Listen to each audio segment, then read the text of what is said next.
Break کے بعد خوش آمدید۔ بلٹن کا کرتے ہیں آغاز۔ پاکستان میں دہشت گردی میں افغان شہریوں کے ملوث ہونے پر تشویش ہے۔ Army chief general Asim Munir کہتے ہیں دہشت گرد حملے ناقابل قبول ہیں۔ افغانستان میں کالعدم ٹی ٹی پی کے محفوظ ٹھکانے موجود ہیں۔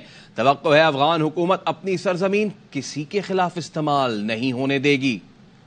چیف جنرل سید عاصم منیر کا کوئٹہ گیریژن کا دورہ، شہداء کو خراج عقیدت پیش کیا، زخمیوں کی عیادت کی۔ آرمی چیف کا پاکستان میں دہشت گردی کے واقعات میں افغان شہریوں کے ملوث ہونے پر اظہار تشویش۔ پی آر نے بتایا کہ آرمی چیف کو حالیہ دہشت گرد حملوں پر بریفنگ دی گئی۔ گھبرانا نہیں ہے، ڈیفالٹ کا خطرہ مکمل طور پر ٹل گیا ہے۔ وزیر اعظم شہباز شریف نے افواہوں پر فل سٹاپ لگا دیا۔ بولے مخالفین پاکستان کے دیوالیہ ہونے کا پروپیگنڈا کرتے رہے۔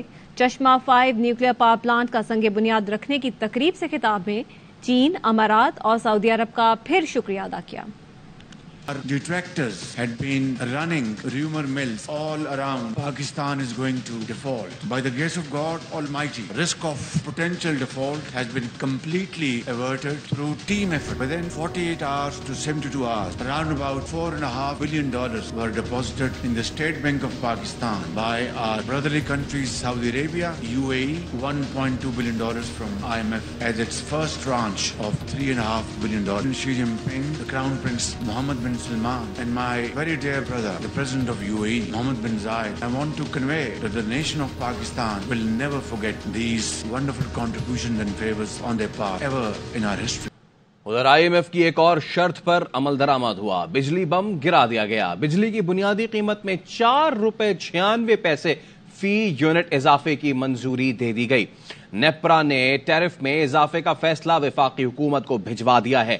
حتمی فیصلہ وفاقی حکومت کرے گی۔ قیمت میں حالیہ اضافے کے بعد بجلی کا اوسط بنیادی ٹیرف $24.82 سے بڑھ کر $29.78 فی یونٹ ہو جائے گا۔ بجلی کی قیمت میں اضافہ ایک ساتھ یا مرحلہ وار کرنے کا فیصلہ وفاقی حکومت کرے گی۔ گزشتہ مالی سال وفاقی حکومت نے بجلی کا بنیادی ٹیرف $7.91 فی یونٹ بڑھایا تھا۔ مالی سال 2022-23 میں بجلی کے بنیادی ٹیرف میں اضافہ 3 مراحل میں کیا گیا تھا۔ پی ٹی آئی رہنما حماد اظہر کہتے ہیں کہ پی ڈی ایم حکومت کس تباہی کا نام ہے سب کو پتا ہے۔ پورا اندازہ قائم مقام حکومت کے دورانیے میں ہوگا، جب پی ڈی ایم کی تباہی کے مزید اثرات اور کڑوی دوا کا اجرا ہوگا۔ اپنے ٹویٹ میں کہا، ہمارے دور میں $100 کی چینی ہو گئی تو ایک طوفان آ گیا تھا۔ آج صرف چینی ہی نہیں، آٹا، دالیں، پیاز، بجلی اور ہر چیز کی قیمت مہنگائی کے ریکارڈ توڑ چکی۔ پی ڈی ایم حکومت بلا وجہ ہی نہیں الیکشن آگے کرانے کے لیے پیروں میں گر رہی۔ عوام ان کے احتساب کے لیے بے تاب ہیں۔ خبریں اور بھی شامل کریں گے اس بریک کے بعد، ہمارے ساتھ رہیے۔ بریک کے بعد خوش آمدید۔ قاسم کے ابو نے کچھ کیا تو قاسم جانے اور ان کے ابو۔ وزیر داخلہ رانا ثناء اللہ کی لاہور میں پریس کانفرنس، کہا ریاست کی رٹ کمزور نہیں، ادارے تحقیقات کر رہے ہیں۔ 9 مئی حملوں کا مائنڈ سیٹ بنانے والے سب گرفتار ہوں گے۔ لیول پلینگ فیلڈ کا مطلب یہ نہیں کہ 9 مئی واقعات میں ملوث لوگوں کو اس لیے معافی دی جائے کہ وہ الیکشن لڑیں گے۔ نون لیگ کی جانب سے الیکشن میں اتحاد کا حصہ نہ بننے کا بھی اعلان کر دیا۔ ان کے ابو نے اگر کچھ کیا ہے تو پھر ابو صاحب جانے اور قاسم جانے۔ 9 مئی کے واقعات کسی نے نہیں کروائے، جو ہوا ہے انہوں نے خود کروایا۔ ریٹ کمزور نہیں ہے، انویسٹیگیٹنگ ایجنسیز اور جی آئی ٹی انڈیپینڈنٹلی تفتیش کر رہی ہیں۔ جس نے یہ مائنڈ سیٹ بنایا سارے لوگ گرفتار ہیں۔ فیلڈ یہ سمجھتے 9 مئی کو جن لوگوں نے جو جرم کیا اس کی معافی ان کو اس لیے دے دی جائے کہ انہوں نے الیکشن لڑنا ہے۔ کوئی قانون اس کی اجازت نہیں۔ ہم الیکشن الائنس میں نہیں جائیں گے۔ کوئی جماعت سیٹ ایڈجسٹمنٹ کی بات کرتی ہے، یہ ایڈجسٹمنٹ بڑی ہی محدود ہو۔ Chairman PTI joint investigation team کے سامنے پیش ہو گئے۔ جے آئی ٹی نے چیئرمین پی ٹی آئی سے 9 مئی کے واقعات پر سوالات کیے۔ شاہ محمود قریشی بھی چیئرمین پی ٹی آئی کے ہمراہ تھے۔ چیئرمین پی ٹی آئی کو 9 مئی کے واقعات کی ویڈیوز دکھائی گئیں۔ 8 اور 9 مئی کو زمان پاک سے دیے جانے والے احکامات اور آپریٹ ہونے والے روابط کے بارے میں شواہد بھی دکھائے گئے۔ ذرائع کے مطابق chairman P T I J I T کے سوالات پر تسلی بخش جوابات نہ دے سکے۔ چیئرمین تحریک انصاف کے جوابات اور بیان تفتیشی ریکارڈ کا حصہ بنا لیے گئے۔ 9 مئی کے مقدمات میں شاہ محمود قریشی اور اسد عمر دوسری بار جے آئی ٹی کے سامنے پیش ہوئے۔ نواز شریف مولانا فضل الرحمان کو رام کرنے میں کامیاب، سارے گلے شکوے ختم، دونوں رہنماؤں کا اتفاق رائے سے معاملات آگے بڑھانے پر اتفاق۔ ذرائع کا کہنا ہے نون لیگ کے قائد نواز شریف نے پی ڈی ایم سربراہ مولانا فضل الرحمان کو ویڈیو لنک پر اعتماد میں لیا۔ نواز شریف نے مولانا فضل الرحمان کے سارے شکوے سنے، تحفظات دور کیے۔ مولانا فضل الرحمان نے پیپلز پارٹی اور نون لیگ قیادت کی دبئی میٹنگ پر اعتماد میں نہ لینے کا شکوہ کیا تھا۔ وفاقی وزیر مواصلات اور مولانا کے صاحبزادے اسد محمود کہتے ہیں مولانا فضل الرحمان بھی صدر مملکت کے لیے امیدوار ہو سکتے ہیں، جس کے پاس قومی شناختی کارڈ ہے امیدوار بن سکتا ہے۔ اور اب کچھ بات کرتے ہیں خاص آموں کی۔ آم ہوں اور بہت ہوں، اسلام آباد کے مینگو فیسٹیول نے غالب کی خواہش پوری کر دی، جہاں قسم قسم کے آم رکھے گئے۔ مزید جانتے ہیں نمائندہ ARY نیوز علیز ارشد سے۔ ہم موجود ہیں سینٹورس مال میں، جہاں پہ 3 روزہ مینگو فیسٹیول کا آغاز ہو چکا ہے۔ آم تو پھلوں کا بادشاہ ہے، اور مرزا غالب نے کیا خوب کہا تھا کہ آم میٹھے ہوں اور بہت سارے ہوں۔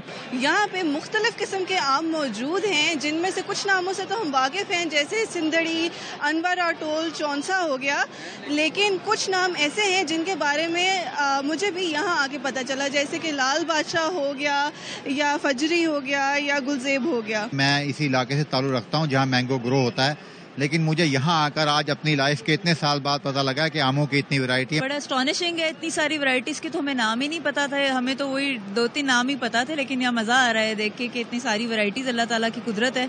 یہ فیسٹیول مزید 2 روز تک جاری ہے، آپ بھی یہاں آئیں اور اس مینگو فیسٹیول سے لطف اندوز ہوں۔ خبریں اور بھی ہیں، شامل کریں گے ایک بریک کے بعد، ہمارے ساتھ رہیے۔ بریک کے بعد خوش آمدید۔ چکوال میں سابق DG ISI lieutenant general Faiz Hameed کے بھائی نجف حمید کے گھر چوری ہو گئی۔ گھر کی تجوری میں رکھے 1 کروڑ 7 لاکھ روپے کیش اور 1 موبائل چوری کیا گیا۔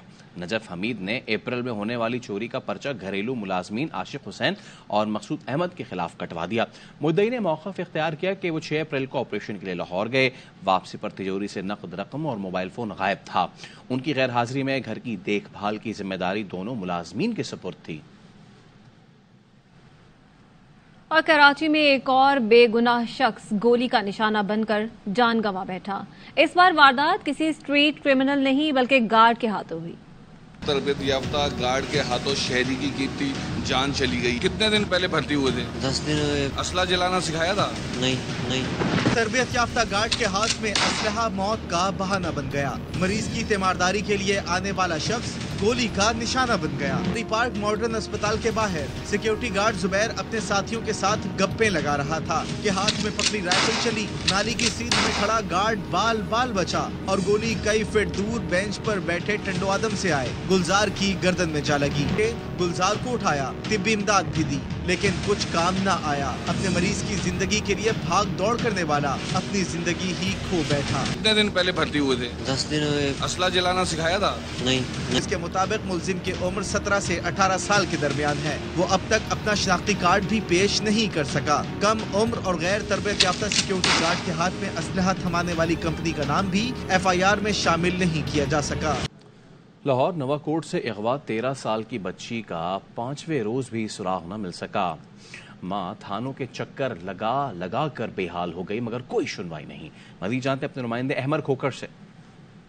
لاہور کے علاقے نوا کوٹ سے 5 روز قبل 13 سال کی بچی گھر سے اغوا ہوئی۔ والدین کے اصرار کے اوپر باقاعدہ تھانے والوں نے مقدمہ درج کر دیا، لیکن آج 5 روز گزر چکے ہیں، کسی قسم کی کوئی کارروائی نہیں ہوئی۔ ڈیوٹی پہ تھی، میں گھر آئی ہوں، جب دیکھا بچی نہیں تھی، اس کی نانو موجود تھی۔ نانو کہتی نانو مجھے چیز لا کے دے، نانو چیز لے کے واپسی آئی ہیں تو بچی نہیں تھی میری۔ علی نامی بندہ ہے تو اس نے بچی کو اغوا کیا ہے۔ 13 سال کی میری بچی ہے، وہ کہہ رہے جی ہم نے نکاح کر لیا ہے۔ 13 سال کی بچی کا کیسے نکاح ہو سکتا ہے؟ کیا قانون کیا ہے؟ ان کی گزارش ہے پولیس سے کہ بچی کو بازیاب کرایا جائے۔ خبریں اور بھی ہیں، شامل کریں گے اس بریک کے بعد۔ ہمارے ساتھ رہیے۔ Welcome back. ایک ایسی اینک جو دوران ڈرائیونگ نیند آنے کی صورت میں آپ کو جگا دے گی۔ یہ منفرد اینک کراچی کی 13 سالہ بسمہ سولنگی نے ایجاد کی ہے۔ اس ایجاد کی بنیاد پر بسمہ ناسا کیمپ میں شرکت کے لیے آج رات امریکہ روانہ ہو رہی ہیں۔ اس وقت ہمارے نمائندے چاند نواب بسمہ سولنگی کے پاس موجود ہیں، چلیں ان سے بات کرتے ہیں۔